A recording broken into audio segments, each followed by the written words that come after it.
Australia was overrun by billions of rabbits, starting with just 24.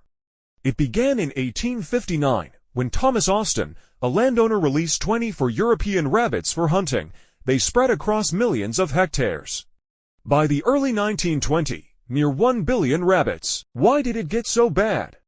Because rabbits breed insanely fast. One rabbit can produce up to 40 babies a year. And in Australia, they had almost no natural predators. The damage was devastating. Rabbits ate crops and grass, leaving sheep and cattle to starve. Farmers lost massive amounts of money. They wiped out plants, exposing the land to wind and rain. Fertile ground turned into dust. Native animals couldn't compete. Their burrows weakened soil and destroyed farmland infrastructure. So how did Australia fight back? They built a 3,000 to 100 kilometers fence. It failed. They hunted and poisoned millions. It barely helped. Then came a radical solution.